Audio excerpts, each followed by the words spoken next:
Apologies for absence. Michael Graham. Can we approve the minutes of the... Councillor Isherwood as well, Denise. Oh, and Margaret Isherwood, sorry, yes. And can we approve the minutes of the meeting on the 12th of September? Under item 3, Chair's announcements, I'd just like to say that all of us in this room are totally shocked by the loss of innocent lives in Israel and Palestine and the sheer scale of it all. In all humanity, we have to join with those who call for an end to the violence. Larger forces are at play in the Middle East, forces that make our problems really at the moment seem irrelevant. At this stage, with events moving so fast, there is little practical we can do other than offer our voice in joining those around the world calling for a stop to end to the violence. We will be lighting the town hall up in white as a symbol of peace. It's just a terrible situation, and as you're watching it unfold on our televisions, it's just unbelievable really, and issues on both sides, and we just want peace, and we need to join everyone calling for that. Thank you. We haven't any urgent items to add. Can I draw members' attention to item 5, declaration of interest? Okay. Key decision reports. It's a joint one between Councillor Hemingway and Councillor Morley. I think, Councillor Hemingway, you're leading on this. Thank you, Leader. Yes, I'm really pleased to be able to move this report alongside Councillor Morley to introduce local habitat banks in our district. This is the culmination of a detailed piece of work by council officers on our approach to biodiversity net gain in planning. I think we'd all agree it's really important that we keep improvements to nature as local as possible to the developments taking place. It's in the interests of our communities and of the natural world. We always want to see natural improvements on site and nature preserved on development sites, but if that's not possible, we do need local options within the district where these contributions from developers can go. By designating and creating habitat banks and setting a competitive biodiversity unit pricing rate, which is in line with our neighbours and what wildlife charities are recommending, we have a real opportunity to make improvements to nature in line with nature recovery strategies being adopted here and indeed across West Yorkshire. While the legislation introducing these measures by the government is welcome, it's also clear that if we don't adopt our own approach, then we could be at the mercy of the private market for biodiversity units. Such a situation would not guarantee that the money has to be spent locally or indeed on the adopted nature recovery strategy. Furthermore, the legislation only specifies net gain sites be maintained for 30 years, so many of these private nature sites could subsequently be developed on. It's evident that we need protected local habitat banks on council land which can be preserved for nature and for the public for future generations, and that's what this report seeks to do. The recommendations are set out at section 2.1 on page 9, and we're also asked to approve option 1, which is to approve the creation of a Wakefield biodiversity net gain and nature recovery habitat bank on council land. I'll move the report, Leader. Do you want to comment, Matthew? Just to say, Denise, I thank the council officers for pulling this around so quickly. It's been a massive piece of work, and I'm pleased that we're keeping it in-house. We'll be controlling our own destiny with this. It's much needed, and I'm so pleased with the report, so thank you. Okay. Any comments, any questions? Can we agree the report? Great. Oh, sorry, Maureen. Yeah, I just wanted to say, I know some years ago, and we're now sort of on an upsurge again, we did have a biodiversity group which included members of the public who were interested as you are in this particular subject. And I wondered if that group it has been reformed or will be reformed to make sure that we do engage with residents out there. Thank you, Maureen. I absolutely agree, and I can confirm that group still exists, it still meets, and we do consult them regularly on nature recovery strategies and things like the Welbeck Country Park proposal. So yeah, they are ongoing and doing some really good work. Thank you. Anyone else? Okay, can we agree the report? Agreed. Thank you. Item 7, Councillor Cummings. Yeah, thank you. The purpose of this report is to set out an overview of our district's market position, which is appended at agenda page 33. The Care Act 2014 places a duty upon the local authority to help make sure that there are lots of different types of services and support available across our district. The report summarises the supply, demand and social care commissioning intentions within our area. Some of the key messages from the market are that we're seeing an overall reduction in the demand for long-term residential care. People are wanting to stay at home and be cared for by their families, with their families around them. There's an increase in demand for domiciliary care, and there's also a gap in the market for skilled workers in the supported living and domiciliary care areas.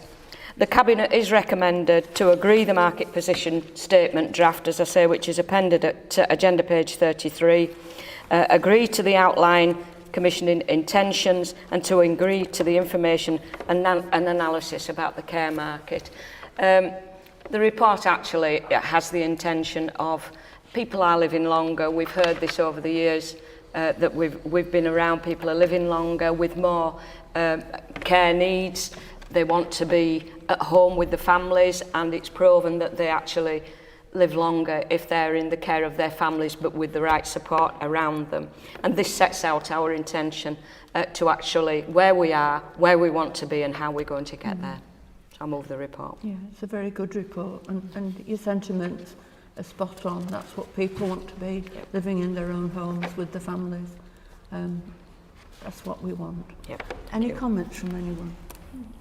Les? I think briefly, I think it is an excellent report, Maureen, and as you know, in all families, you can see that people are living longer, but they're coming together as families, and I think that's important. I think this report recognises that, and I'm really pleased that we're going down this line, and we're keeping in front. We're keeping in front of what's happening within the world, and I think I think it's testimony to you, and certainly to all the officers that are pulling these things together. So I think it's an excellent report. I think it's definitely needed, and I think it's the right way to go. Thank you. I'll pass that on to officers. Yes, I think that'd be good.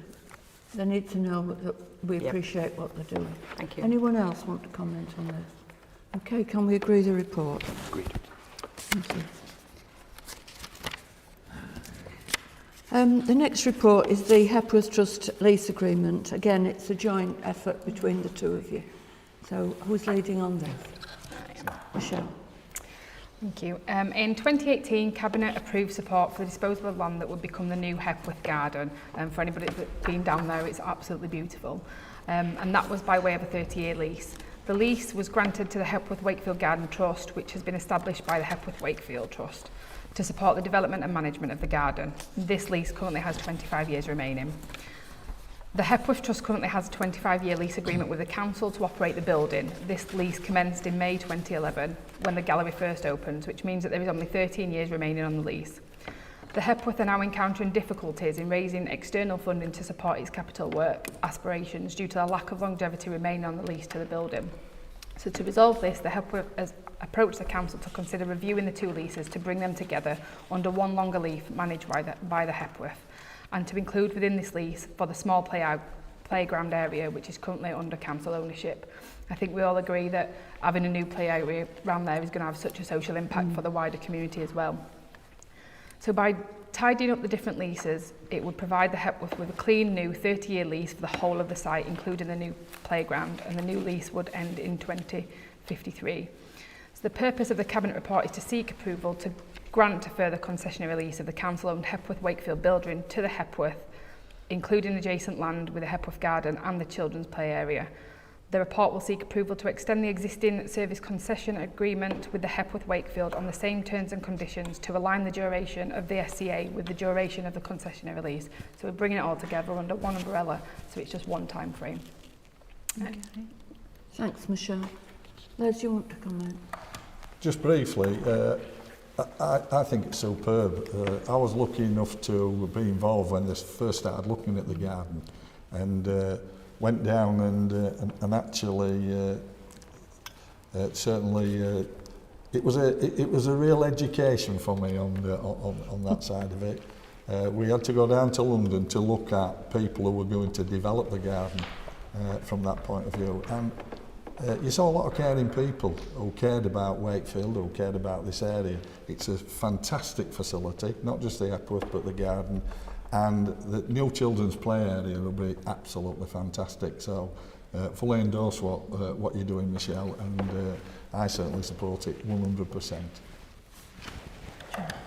Thanks, Denise. Yeah, I welcome this report as well, and on the lines of what Les has just said. I think it's really important. We know we've got regeneration going on in that part of the city with Tile Yard, really fantastic projects developing.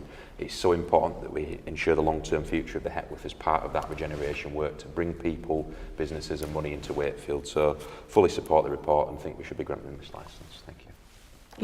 Yes, I agree, and I think the garden is an amazing thing for local people who haven't got anywhere else to go. They absolutely adore the garden, and the play area will make a fantastic difference to that community, and it's so important that with Tile Yard coming on that we protect the Hepworth and bring everything together. I was speaking to Tracy Braben at an event down there last week, and she was thinking that what we should be doing, and this is perhaps one for you to raise, Matthew, is that at the station we should have Welcome to Wakefield, the home of Hepworth and Tile Yard, and I think she was willing to pay for it. So I think we need to tap in. Why we can't do that. I think we should tap in on that. But I think that would be a really good thing. We used to have Welcome to Wakefield, the home of whatever, at one time, and now we don't. But I think it would be a good thing if we did that. What she was saying was that with the, and I've forgotten the name of the gallery in London, but what they did there was they had a route so that people could have a safe route from the station to the gallery, and perhaps we could look at that. But something we can talk about. But I thought it was a really good idea. So with that, can we move the report? Agreed. Okay, and item 9, Councillor Graham is not here, so sorry to drop it on you, Mark, but could you just take us through this report? Yeah, no problem, Chair. I'm happy to summarise it in Councillor Graham's absence.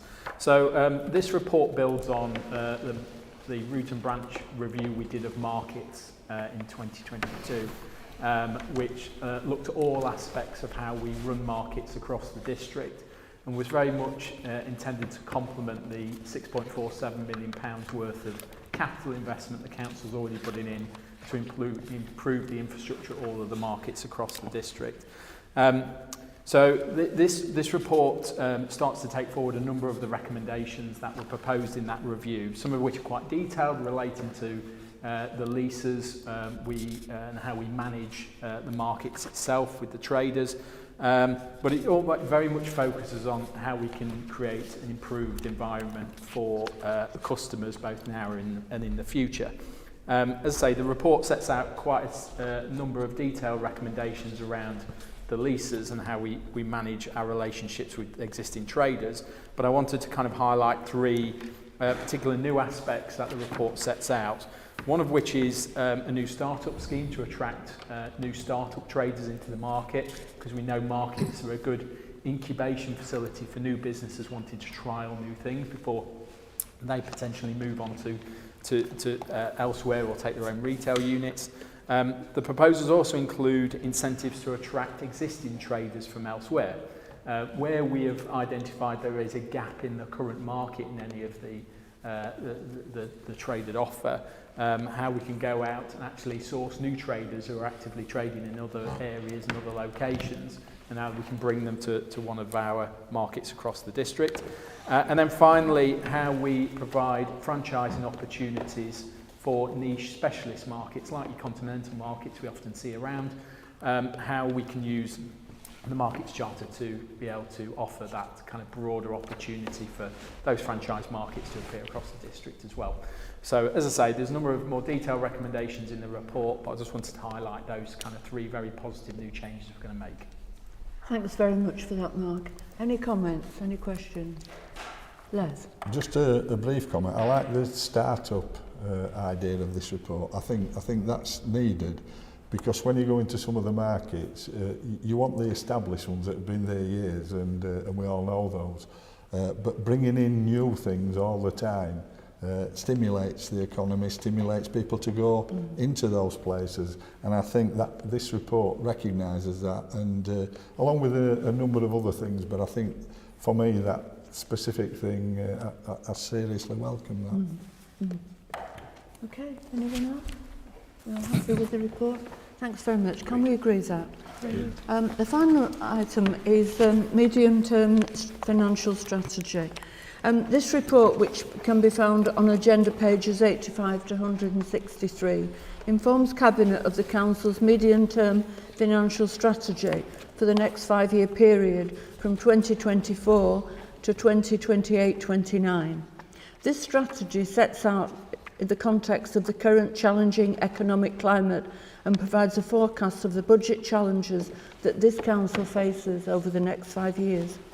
Given the level of uncertainty in relation to the wider economy and local government funding, this will need to be kept under review and periodically refreshed.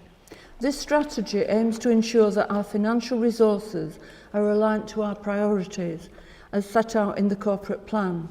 Furthermore, it continues to reflect the Council's priority to prioritise resources towards protecting and supporting our most vulnerable residents across the district. In summary, the estimated budget challenge for the Council over the next 5 years is 86 million, with just over 35 million of this falling in 24-25. These budget challenges are prior to decisions on council tax and precept increases. The primary reason for the budget gap is driven by inflationary pressures, as can be seen on Table 1, agenda page 88. The detailed strategy document is set out in Appendix 1, which starts on agenda page 93. A useful one-page summary is also included at Appendix 2 on agenda page 162. This is the first of the 3 main stages involving in setting the budget for 24-25. Section 3.9 of the report provides details of the key dates in the timetable culminating in the Budget Council on the 28th of February 24.